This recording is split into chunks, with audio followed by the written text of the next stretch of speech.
Yeah. Good evening. So we are continuing with the Bhagavad Gita, and we had done chapter 13 till verse 7. Yesterday what we had done was what is called as ignorance. There were two things which we mentioned in the beginning, that is about the Kshetra and the Kshetragnya. What is Kshetra? Kshetra means the field.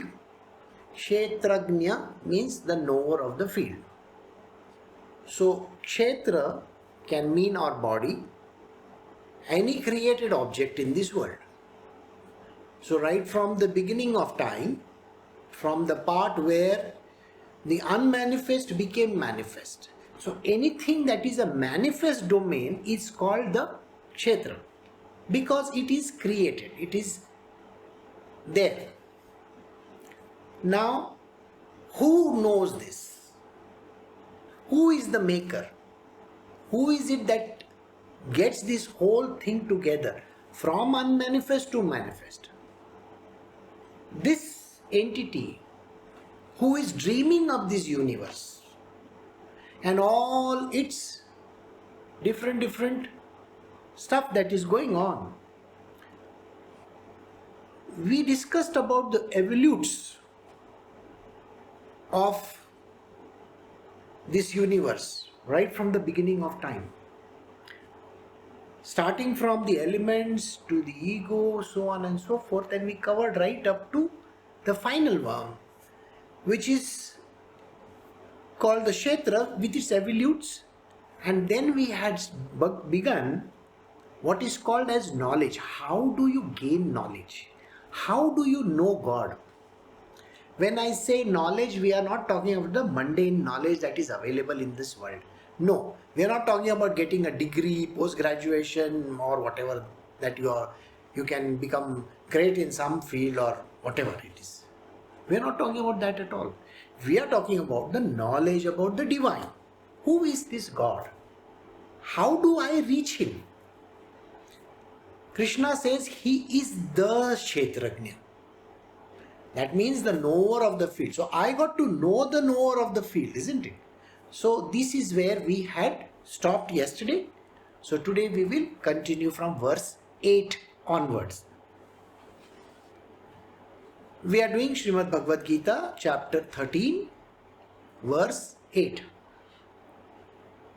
Dispassion towards object of enjoyment of this world and the next, and also absence of egoism. Pondering again and again on the pain and evil inherent in birth, death, old age and disease. Now, when people want to get into what is called as spirituality,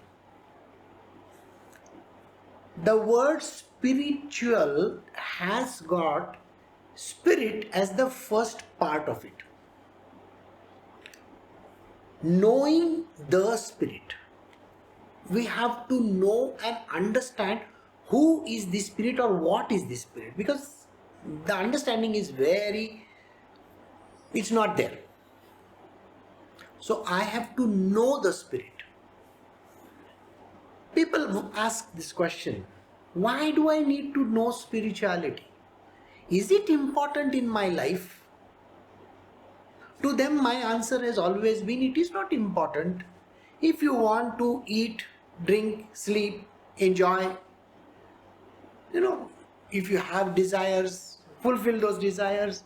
If you want to live like any other animal in this world, you are welcome to do so. Because what is the difference between a pig and you?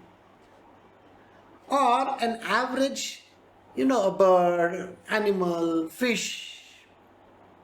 What is the difference between them and you? They are also breathing, they are also living, they are also eating, they are hunting, fishing, doing whatever that is necessary. And they are also having their partners, they create children. Aren't you doing the same thing? You look at the monkeys also, they are also doing the same thing, aren't they? and they live like a family. The idea of becoming a family is so critical in the Western world that the family is given primary importance. Yeah, you can hear the presidents of America, not the last one, the one before him, was talking so much about family, family, family, family, family. Well, you want to make a family? Go ahead, be my guest. Then what are you here for? Creating children? Is that the reason why you are here? You don't even know who is your maker.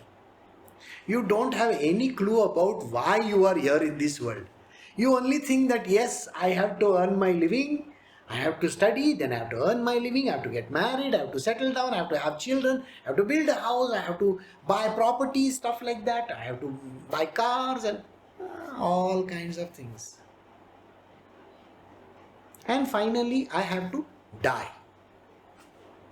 The concept of rebirth is not there in the Western religions. Or take all the Western religions in this world. They don't have the concept of what is called as rebirth. Christianity, Islam, or any other foreign religion, they never endorse rebirth. They are right from their perspective. Absolutely right from their perspective.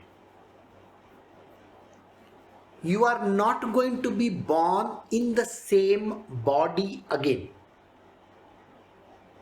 Did you get the point?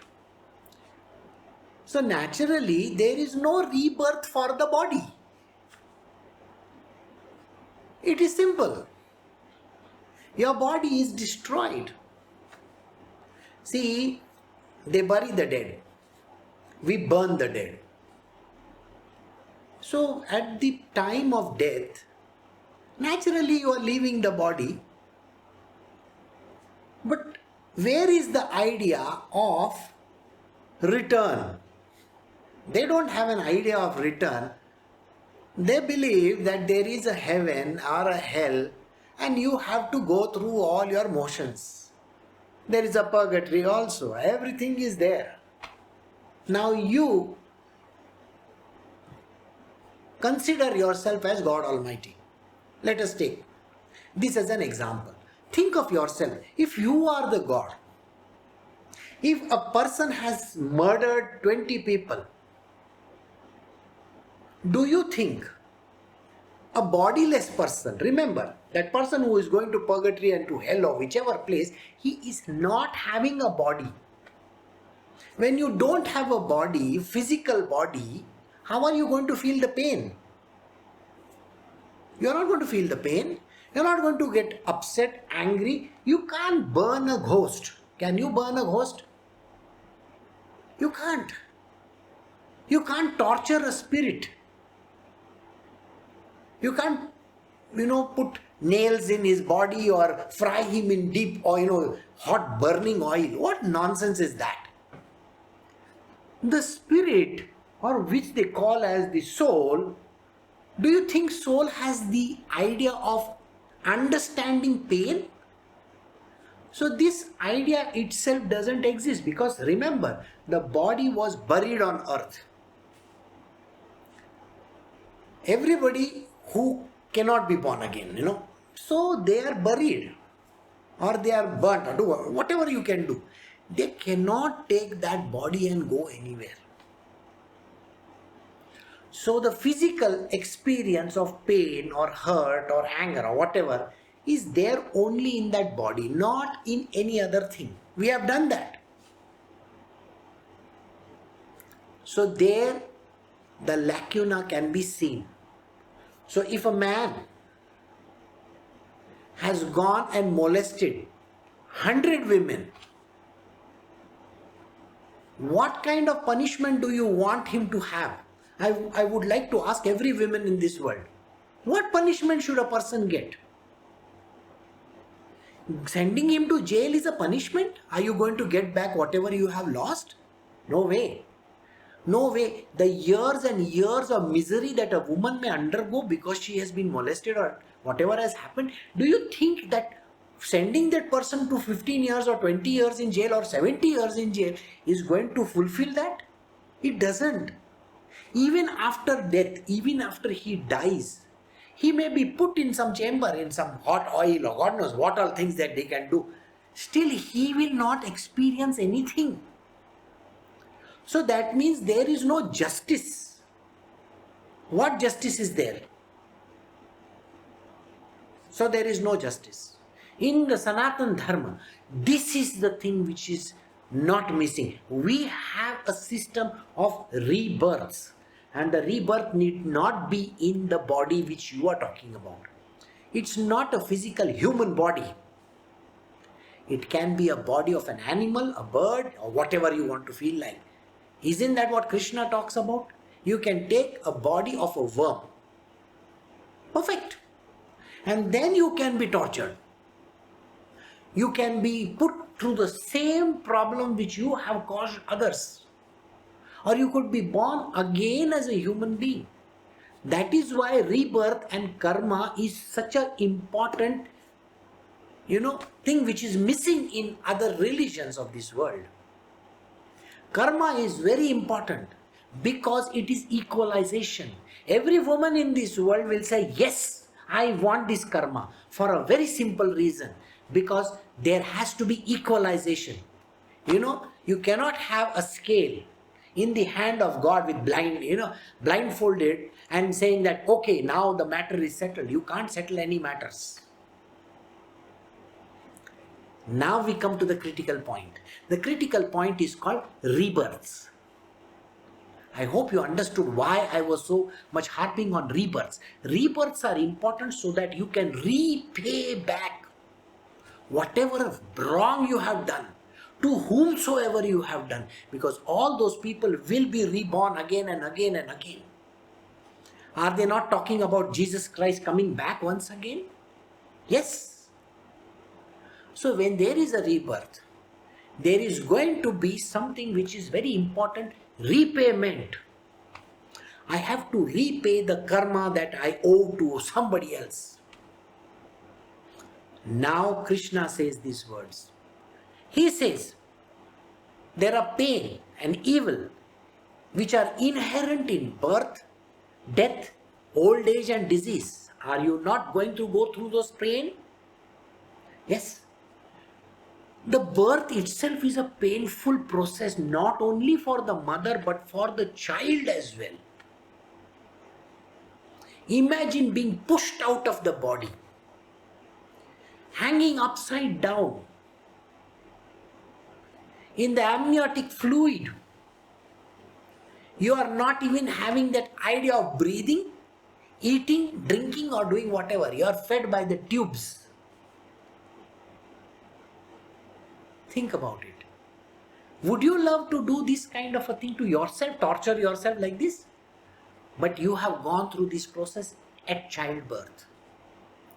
Putting yourself upside down, floating in the gunk, being fed through tubes, can't open eyes, can't breathe on own, and passing through very tiny,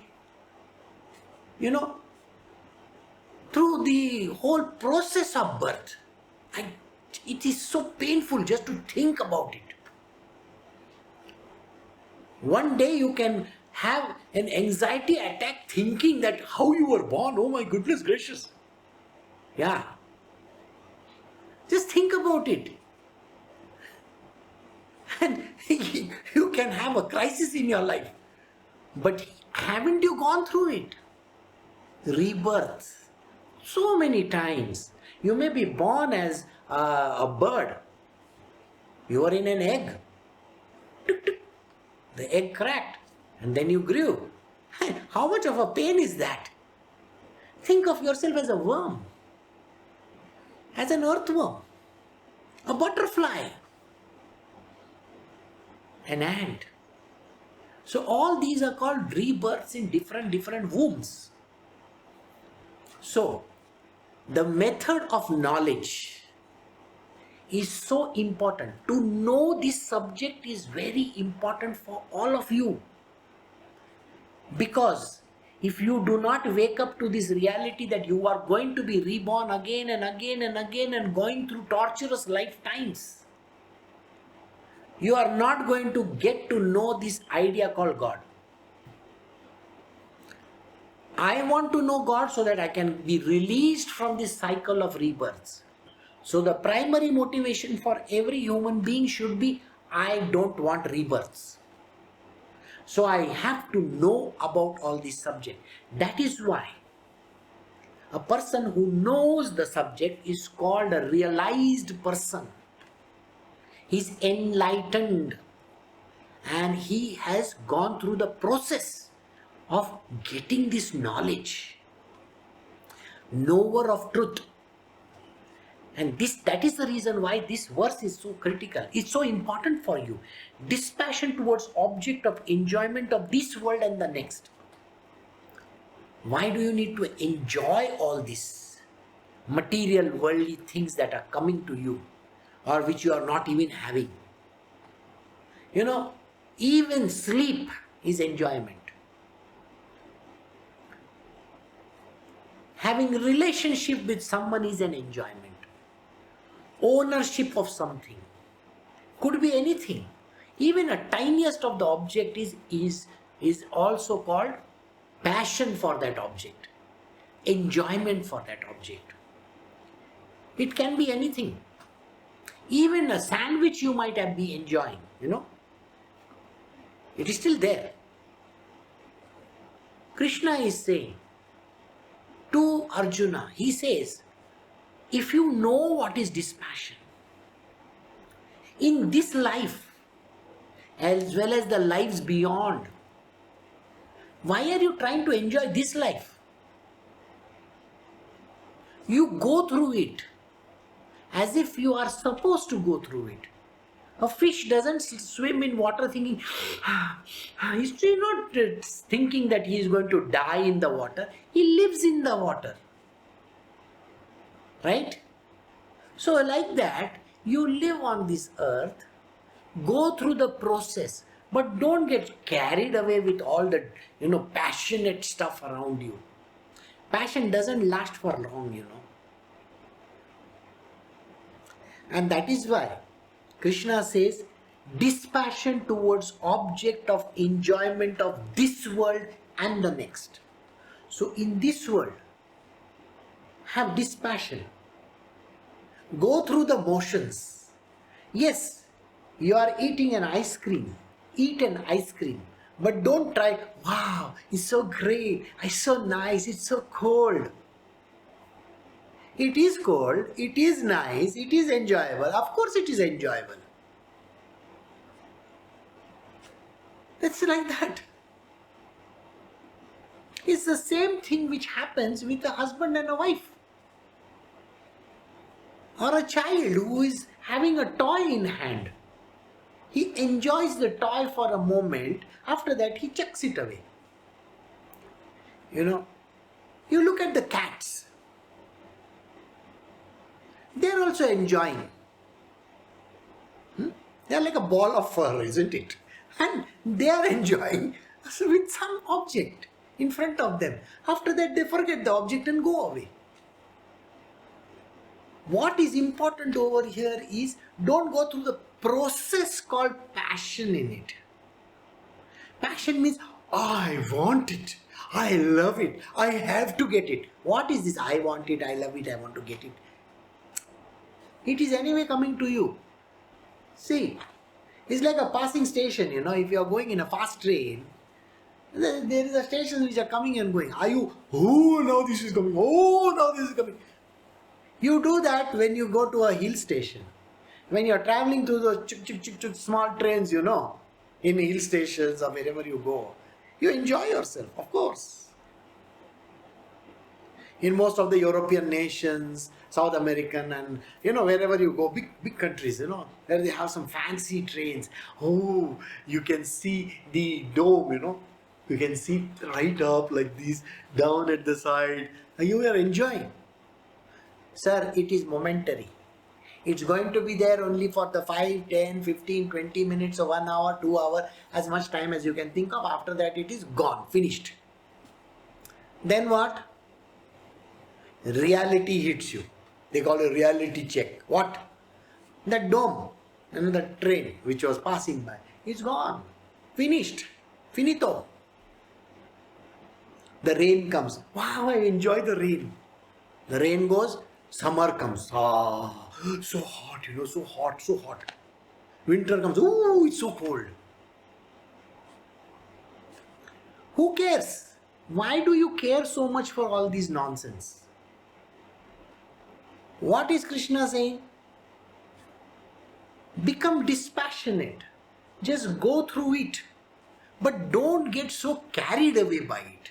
So he says, in this life of yours, as well as your rebirths, and don't think, I am going to do this so that I will have a better rebirth.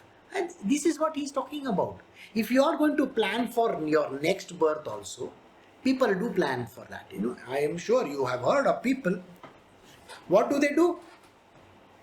They plan for rebirths. They are saying that I will do this puja, part, whatever that they want to do. They'll just do that and they will want to have a better rebirth. This better rebirth is of no use. Your motivation should be no births at all. I don't want to have birth. That is why I have to learn spirituality. That is why I have to know this God. That is why I want knowledge so that I become enlightened. And I don't want to come back to life again. That should be your motivation. Your motivation in the world, which is so petty that you drive it away, and have this motivation in life. Why do you want to do spiritual? Why do you want the spiritual knowledge? So that you get liberated. Absence of egotism. He says dispassion to this world and next world. Absence of egotism. Don't keep on saying I all the time. This body is not going to be with you. If you think that you're going to get some virgins after death, who told you that you're going to be a human man, that too? When you go to some heaven, you think you're going to go with this body of yours for enjoyment purposes? How crazy you might be. There is no such thing as enjoyment in some heaven. And nobody is there. If you go as a cockroach over there, or either some other body you may get, what enjoyment are you going to do? Tell me. You won't even have your physical body with you for enjoyment purposes, isn't it? So what enjoyment are you talking about? So forget all that enjoyment stuff. Nothing is going to happen. So he says, so don't keep on saying with this body, I did this. That absence of egotism, it leads you to knowledge. The moment you have ego, especially in front of the spiritual master, don't come with a big fat ego saying, I know. What do you know? Zero, nothing. So don't come with that ego saying, I know. Pondering again and again on the pain and evils inherent in birth, death, old age and disease. I have explained this to you now. These are the reasons why you should know, have the knowledge of the spiritual. So we move to the next verse now. We are doing Srimad Bhagavad Gita chapter 13 verse 9. Absence of attachment and a sense of mindness in respect of son, wife, home, etc. and a constant equipoise of mind both in favorable and unfavorable circumstances. Here, Krishna himself is telling, what are you talking about this family? My husband, my wife, my children, my house, my this, my that. What husband and wife are you talking about? They are born of flesh, and they will be dead very soon. And a few days you may cry, after that who cares a damn whether they are dead or alive. So that is what he is saying. He says, why are you having this attachment to this son, mother, wife, children? God knows why are you having this attachment. Any attachment of any sort, you are going to be a servant of that person. Please understand this. If you have this sense of mindness and an attachment towards these people, This is my wife. This is my husband. Do you know what you're going to do? The moment you get married, you are going to become their servant. And then you're going to become the servant of your children and your whole in-laws and their gangbang, whoever that person is. The whole gang of theirs. Your mother-in-law, father-in-law, brother-in-law, sister-in-law, their husbands, their wives. Oh God, you have brought on yourself literally a whole load of problems. And you're going to be attached to all of them. Oh, my sister-in-law's birthday is there. I have to give her a gift. Is it? For which you have to pay through your nose. So you, who is a free bird, becomes what is called as a person in the cage, a golden cage. You keep on doing, yes ma'am, yes ma'am, yes ma'am, yes sir, yes sir, yes sir. A woman becomes a servant to her husband and a man becomes a servant to his wife. And that is what they remain throughout their life. Always engrossed in the other person. What is Krishna saying? Stop this attachment. Now it is Almighty God talking about it. He is not some ordinary human being. So Krishna is not some ordinary human being. Jesus Christ was not attached to his mother or his brothers. He had a host of brothers and sisters. I'm sure you know them. He was not even attached. He walked away, went away somewhere and came back 14 years later. And then 14 years later when he came back, he was with his people around. Everywhere he went on giving talks. He never cared for his mother or his brothers or whoever concerned. He never bothered about them. Same way, Buddha. Look at Buddha. The day that thing struck him, he just walked out of his house. He had a wife and a child also. Isn't it? Father, and stepmother and so on and so forth. So many people, the whole household. He was going to be the king. And this king fellow walks out of the house. He said, I don't care a damn to these people. He realized what is this thing called detachment. And that is what Krishna is talking about. Ramana Maharshi, one fine day, sat in a train, landed at Tiruvannamalai. Saw the mountain, went to the mountain, started meditating over there. Think, I have to know this God. That's what he did. Take the case of every great person. Take Mirabai, for instance. She was married to the Pratap, Rana. What happened to her? Yeah, who gives a damn to you? I'm already married to Krishna. Get lost.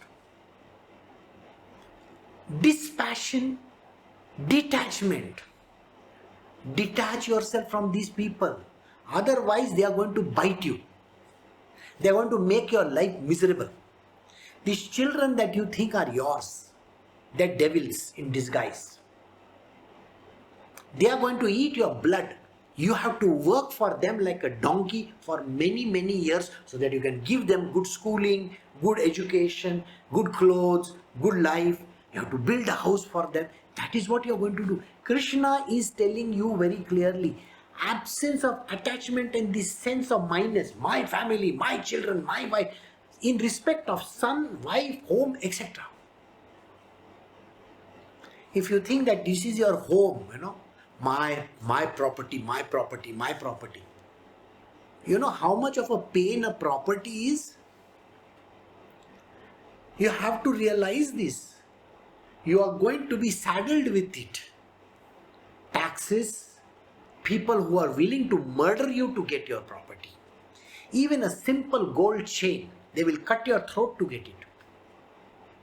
And if you think that you are I am an Asian, Asian, you are going to get kicked around.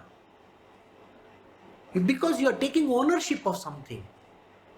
You are getting attachment. I belong from China, I am from China. Yes, you are going to get mauled in the streets over there. And if you are an Indian and if you go to some other country, they are going to look upon you like some dirt. You are a third-class citizen in any country. Ask all those idiots who are settled abroad. They are literally third class citizens. They call themselves, I am a citizen of this country. Who gives a damn to you? Tomorrow people will be ready to slaughter you. Have you not seen what happens in Burma?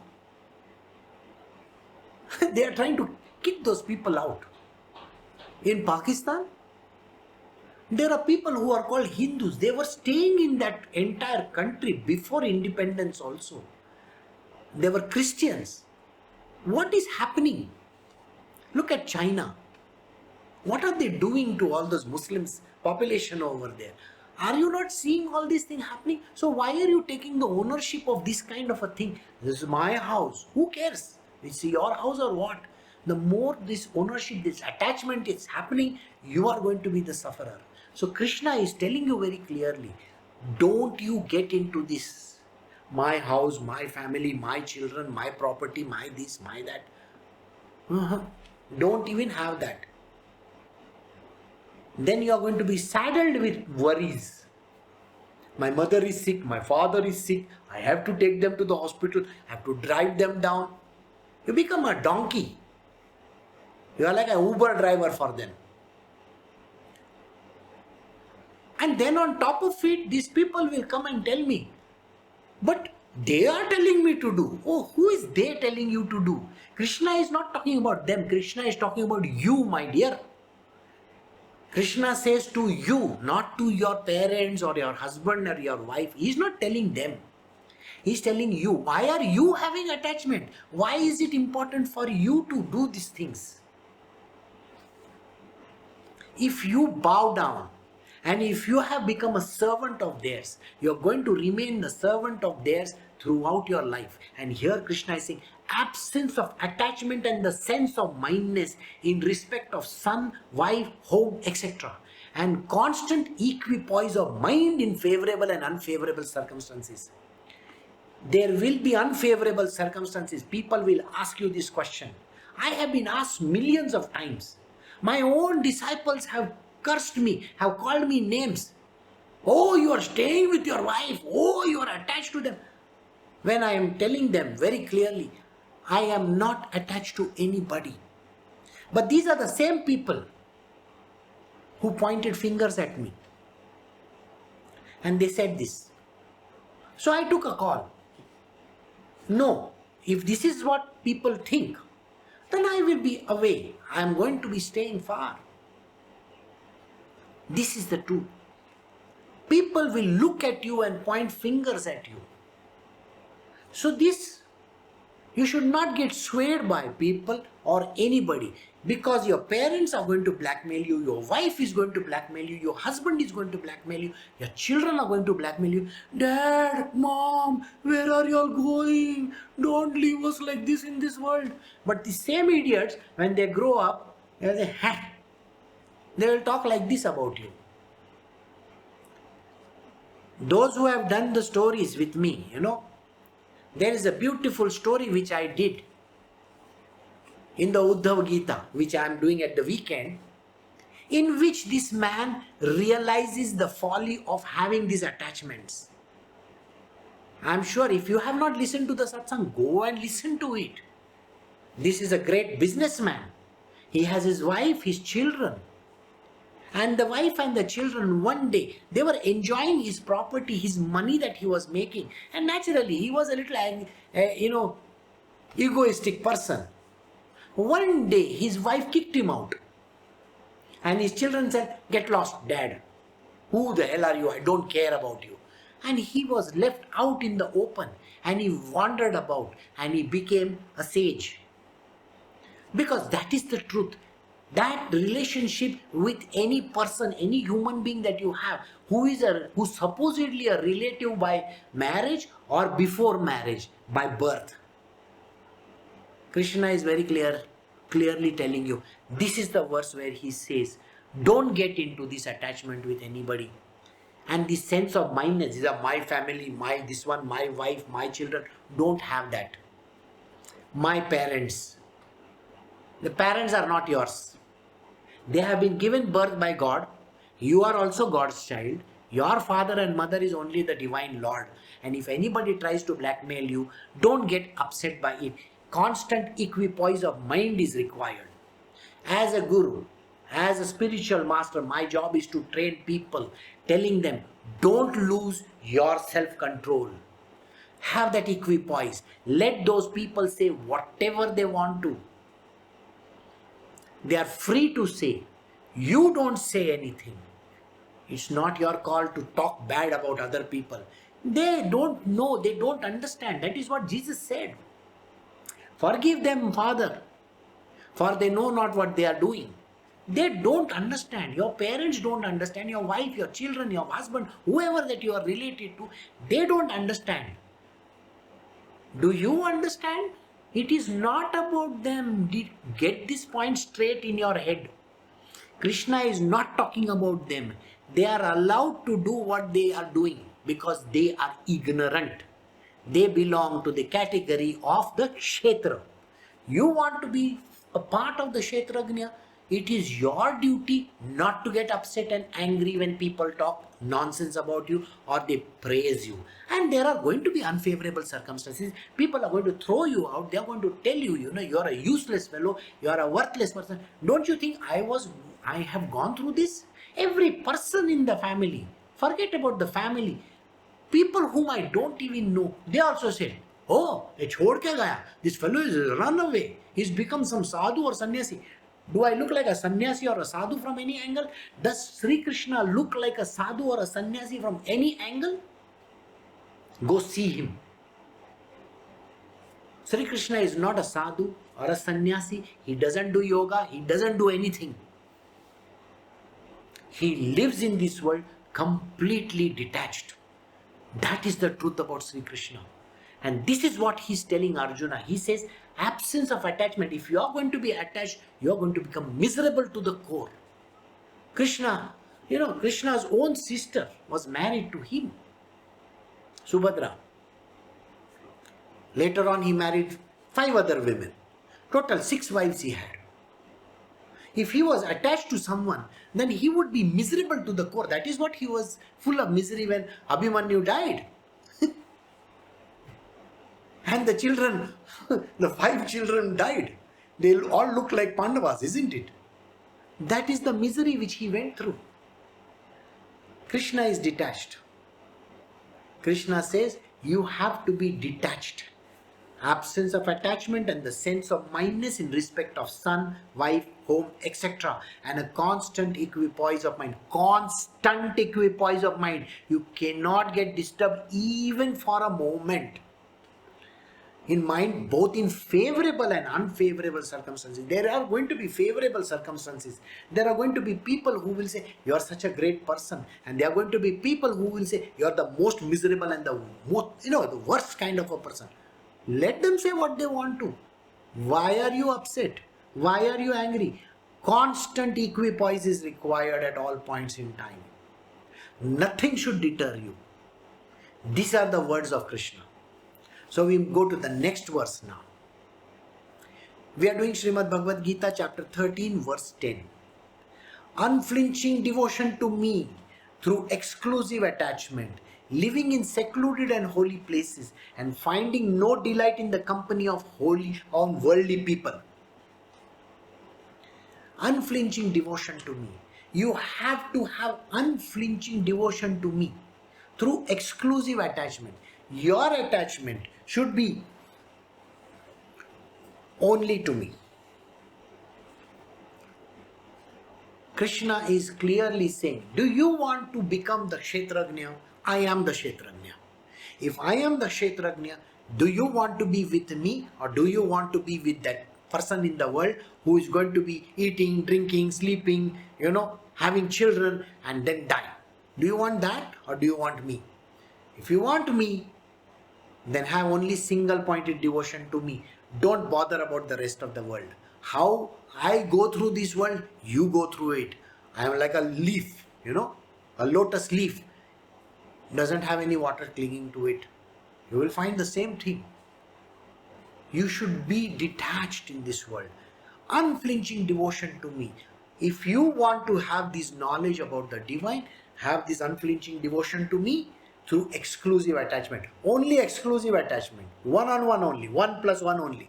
Nobody else. Don't keep on saying, I'm going to bring my wife to you. No. My children, they like you.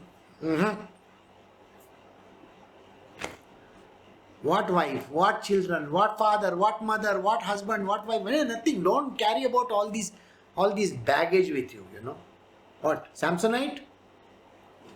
Or VIP or what? This is like a baggage you are carrying with you. Don't. When you come without any baggage. Just walk to me. Have exclusive devotion to me. Live in secluded places.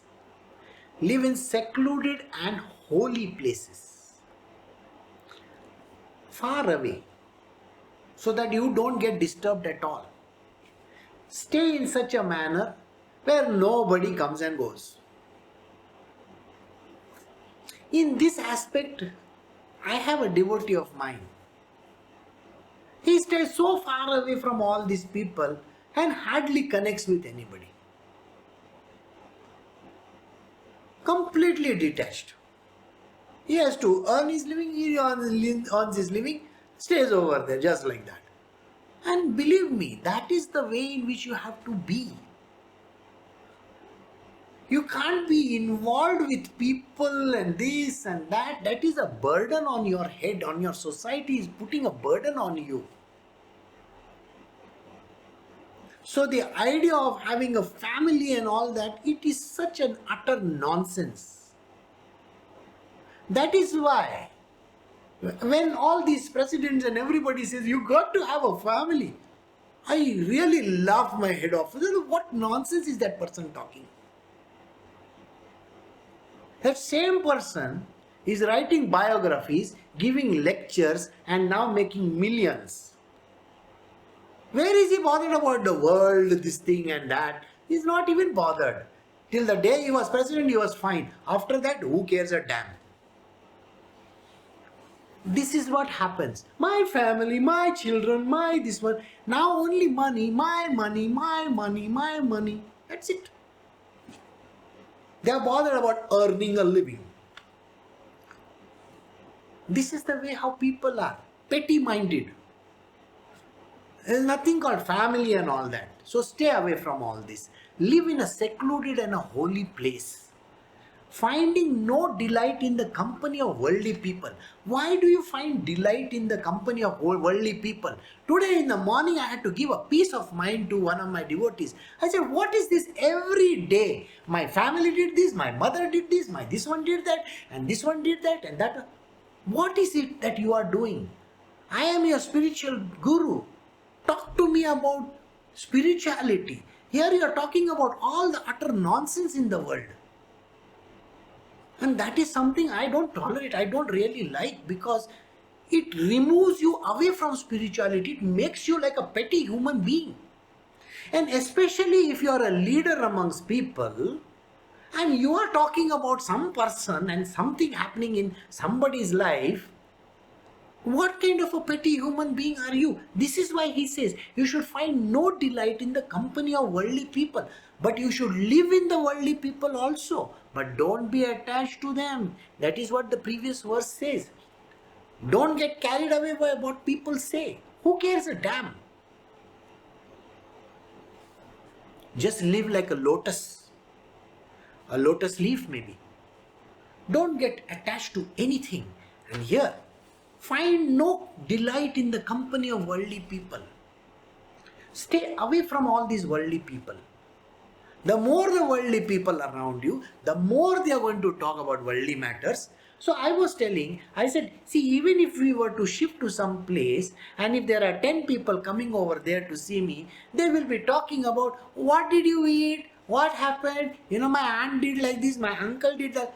You have come to meet a holy person or have you come to talk gossip over here?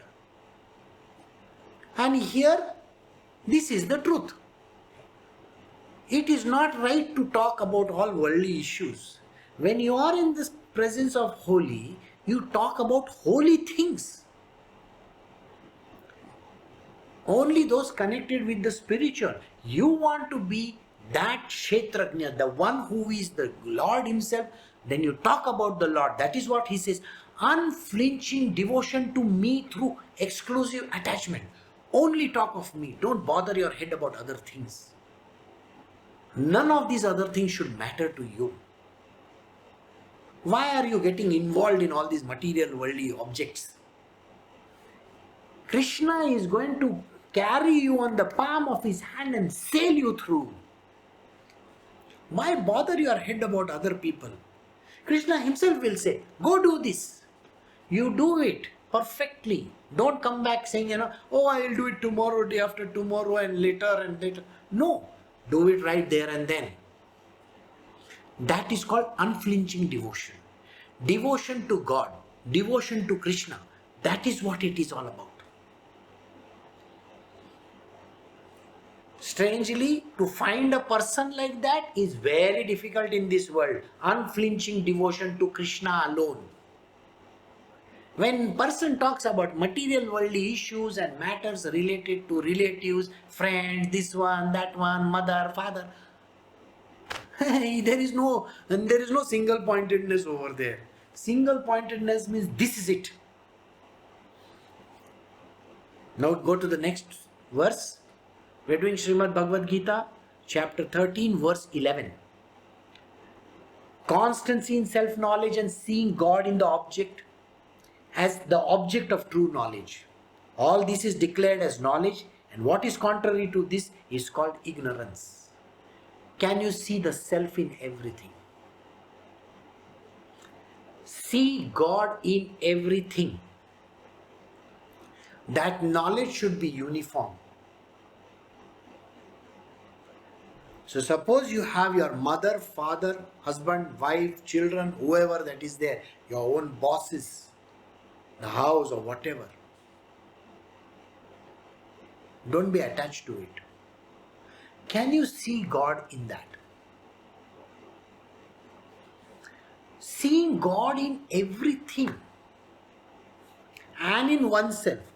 In oneself is number one. Seeing God in every other person is number two. Can you see the God within you? Or are you that miserable person who is, completely lost in the world? No, not even for a moment. That is what he said, no? Constant equipoise. You cannot even say, oh, I forgot, I'm sorry. No, sorry. You've got to have your presence of mind. Clearly, yes. Human beings do not have presence of mind. They do and say things without presence of mind. When they are in the throes of emotion or when they are lost in their mind, they do anything.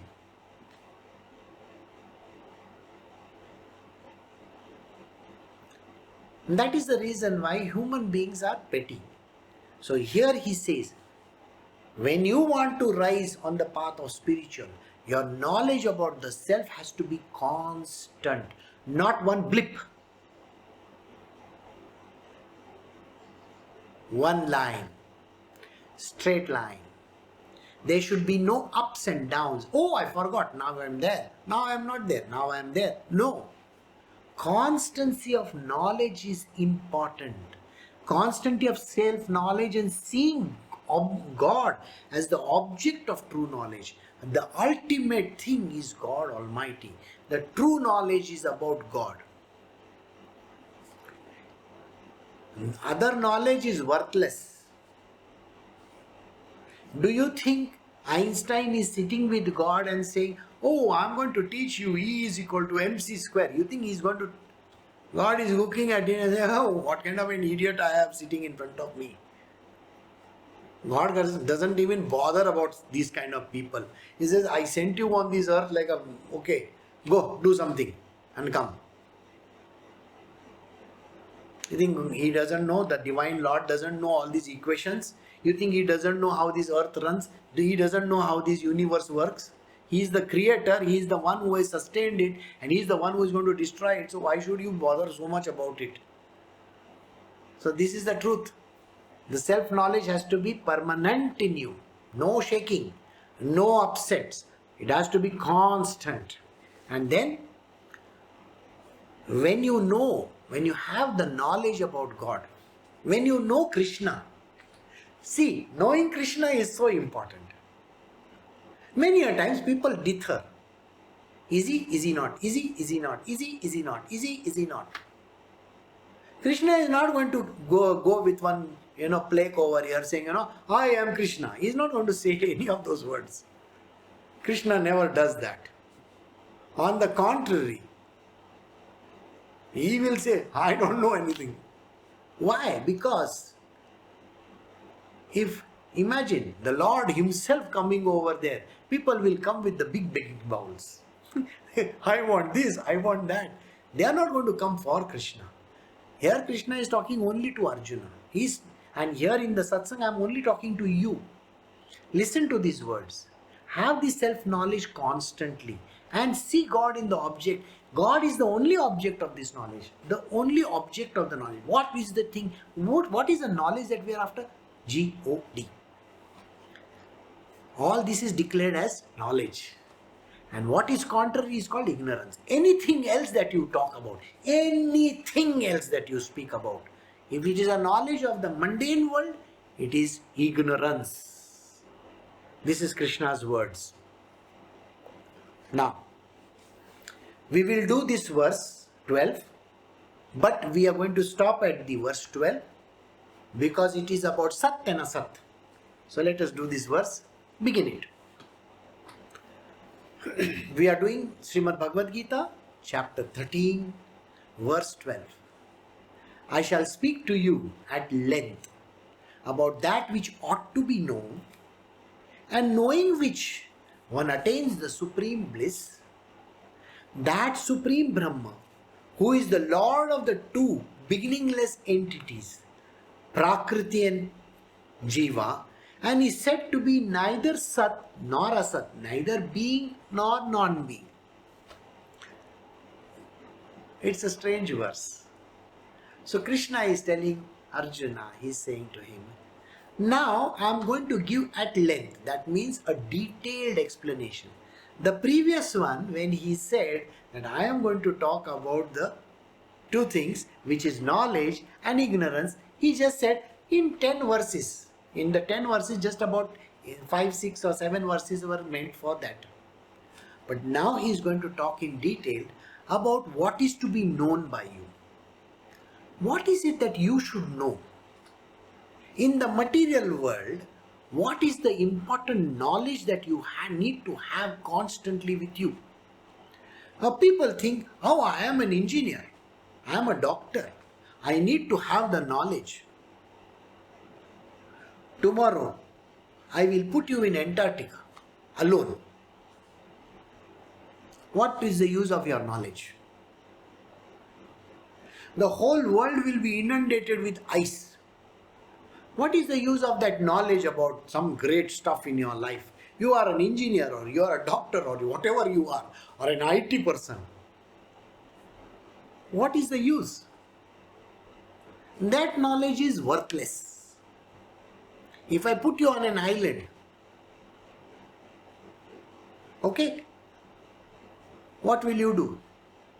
An island where there is nothing, marooned on an island.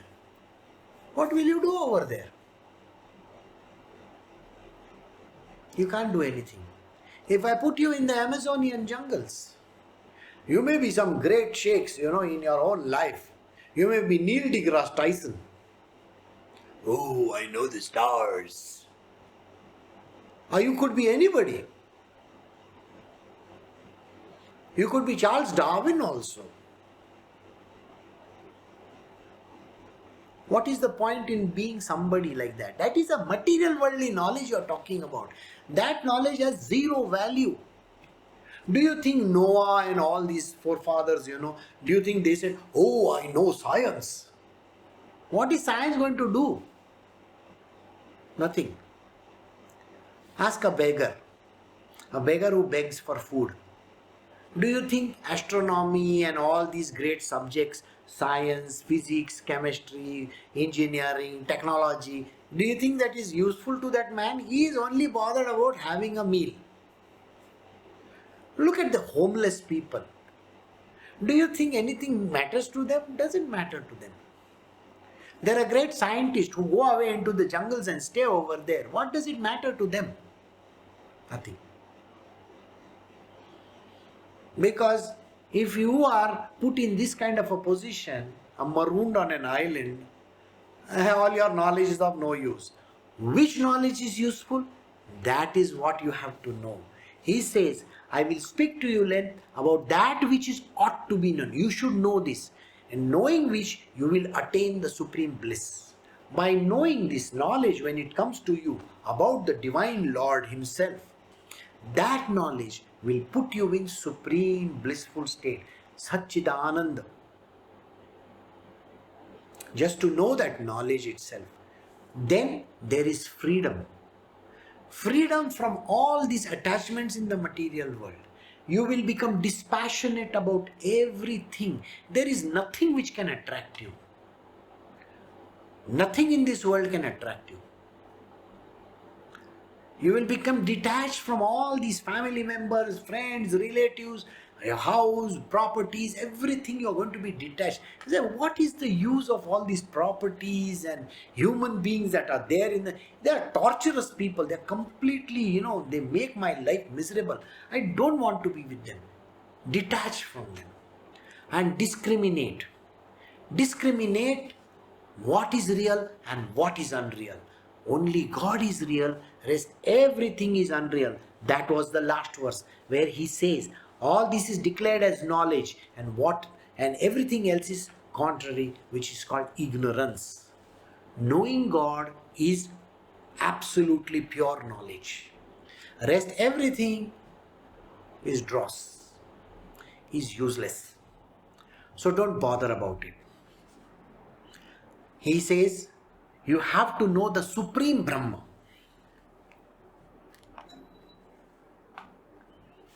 The Supreme Brahma, from where this entire thing, the manifest world came out. That world which emanated from the unmanifest, you should know. Because this is the creation from where things happened. The principle called Purusha Prakriti. And you, a human being, you are that person who has come out of it, isn't it? So there is a God and there is you. And that is why he says the Shiva and what is called as the man, both are different. Shiva is God, Krishna is God, and you are a human being. How do these two differ? The Supreme Brahma, which is the Lord of the two beginningless entities. He is the Lord of these entities. Lord of whom? Mother Earth and her creation. Who is that? Mother Earth and her creation. Now, when we say Mother Earth, doesn't mean this earth. Otherwise, you will say, this is the Mother Earth you're talking about. No. The mother. Prakriti. Nature. Nature and its evolutes. Whatever she created. These are the two things which have come from the unmanifest. This unmanifest created this. Now in this he is going to talk about all that. That is the beginning entities. Is said to be neither Sat nor Asat. The truth about this is this entity which we call as Prakriti and you, that is the created object. You want to know now what is real and what is unreal in that? So this is the truth I am going to tell you about. And by the way, like I told you, this verse is not going to end over here. We are going to do it tomorrow. So be there ready for tomorrow. Alright. So he says, it is said to be neither Sat, that is being, is there, and nor Asat, not there. It's a dream. Recollect what I said? It's a dream of the Lord. Narayana is sleeping on the ocean of milk on his Adishesh and dreaming this world. And when he wakes up, this world will disappear. So it's exactly like that. So who is this creatrix? Who is it? Who is this nature? And who is this nature's creation? Is it real or is it unreal? So we leave at this question and we will stop over here, and tomorrow we will continue from verse 13 onwards, where we will come to know what is this real and what is this unreal, what is Sat and what is Asat, what is being, what is there and what is supposedly not there. So these differences we will come to know tomorrow. We will stop over here. So take care, have a great evening, and I'll see you all tomorrow. Bye.